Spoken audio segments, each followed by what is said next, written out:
kudune damkar iki. Lah iki kudune damkar, nek ora damkar ya ora iso no. Few moments later.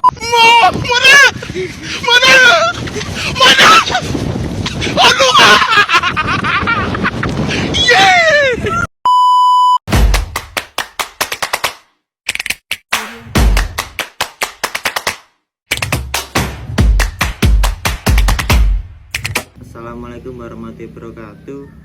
Perkenalkan, nama saya Ahmad Raka Pratama dari kelas 12 MIPA 5 asal sekolah SMA Negeri 1 Kragan tahun ajaran 2023-2024. Tujuan saya membuat video ini yaitu untuk memenuhi tugas bahasa Indo mengkritik karya sastra dari Ibu Wahyu Susanti. Di sini saya akan mengkritik sebuah novel yang berjudul Laskar Pelangi dari karya Andrea Hirata. Karena saya tidak memiliki novelnya, saya memakai buku paket yang ada di sekolah saya. Novel ini menceritakan begitu banyak hal menakjubkan yang terjadi dalam masa kecil para anggota Laskar Pelangi. 11 orang anak Melayu yang luar biasa ini tak menyerah walau keadaan tak bersimpati pada mereka.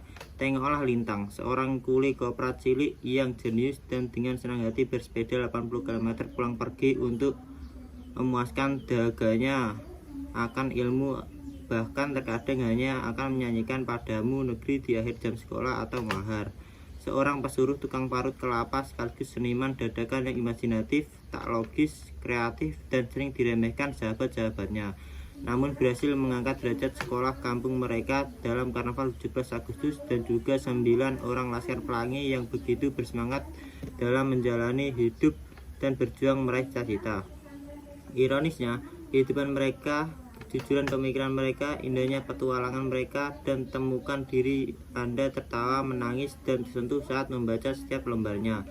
Buku ini dipersembahkan buat mereka yang meyakini The Magic of Childhood Memories, dan khususnya juga buat apa yang meyakini apa adanya pintu keajaiban lain untuk mengubah dunia pendidikan. Laskar Pelangi, kisah perjuangan anak-anak untuk mendapatkan ilmu, diceritakan dengan lucu dan menggelitik. Novel ini menjadi terlaris di Indonesia, inspiratif dan layak dimiliki siapa saja yang mencintai pendidikan dan keajaiban masa kini. Unsur intrinsik yang terdapat dalam novel Laskar Pelangi yaitu satu, tema novel ini adalah perjuangan menuntut ilmu. Novel ini menggambarkan bagaimana 10 anak dan keluarga miskin di Belitung berjuang untuk mendapatkan pendidikan di tengah keterbatasan. Tokoh 2. Tokoh-tokoh utama dalam novel Laskar Pelangi adalah Ikal, Lintang, Mahar, Sahara, dan Flo. Ikal adalah tokoh utama yang menceritakan kisah ini. Lintang adalah teman Ikal yang jenius, tapi harus pupus sekolah karena kemiskinan. Mahar adalah teman Ikal yang memiliki bakat seni yang luar biasa. Sahara adalah teman Ikal yang cantik dan cerdas. Flo adalah teman Ikal yang berasal dari keluarga kaya. Plot atau alur novel ini disusun secara kronologis. Novel ini tersebut dimulai dengan pengenalan tokoh-tokoh utama, dilanjutkan perjuangan mereka untuk menuntut ilmu, dan diakhiri dengan keberhasilan mereka untuk menyelesaikan pendidikan.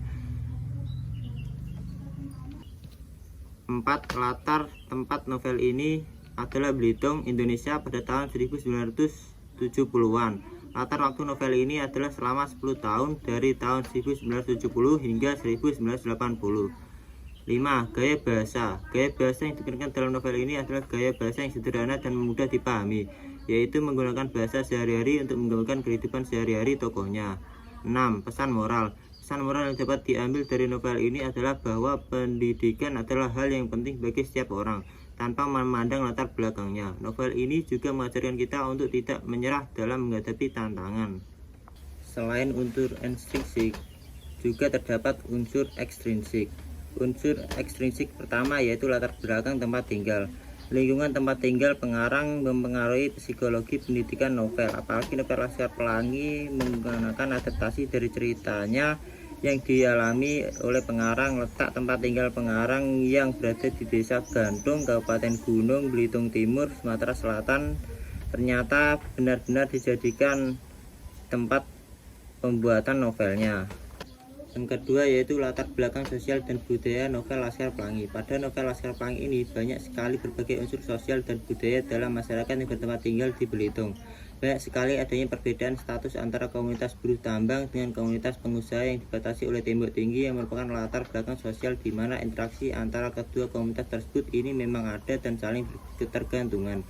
Untuk komunitas buruh tambang memerlukan uang untuk bisa melanjutkan kehidupan, sedangkan untuk komunitas pengusaha memerlukan tenaga para buruh tambang untuk bisa menjalankan usaha mereka. Yang ketiga yaitu latar belakang religi novel Laskar Pelangi. Selain ide di dalam novel Laskar Pelangi juga mengandung latar belakang religi atau agama dari si pengarang sangat terlihat seperti pantulan cermin di dalam novel Laskar Pelangi ini, di mana nuansa keislamannya di dalam cerita novel begitu kental, di mana dalam beberapa penggalan cerita pengarang seringkali menyelipkan berbagai pelajaran-pelajaran yang mengenai keislaman. Adapun kelebihan dan kekurangan dari novel Laskar Pelangi yaitu novel Laskar Pelangi adalah sebuah novel yang sukses. Novel ini telah dicetak ulang lebih dari 20 kali dan telah diterjemahkan ke dalam berbagai bahasa. Namun novel ini juga memiliki beberapa kekurangan. Salah satu kekurangannya adalah bahwa novel ini terlalu panjang. Novel ini terdiri dari 500 halaman sehingga membuat pembaca menjadi bosan. Selanjutnya, pesan moral yang dapat diambil dari novel ini adalah bahwa pendidikan adalah hal yang penting bagi setiap orang, tanpa memandang latar belakangnya. Novel ini juga mengajarkan kita untuk tidak menyerah dalam menghadapi tantangan. Sekian kritik dan sastra dari saya. Wassalamualaikum warahmatullahi wabarakatuh.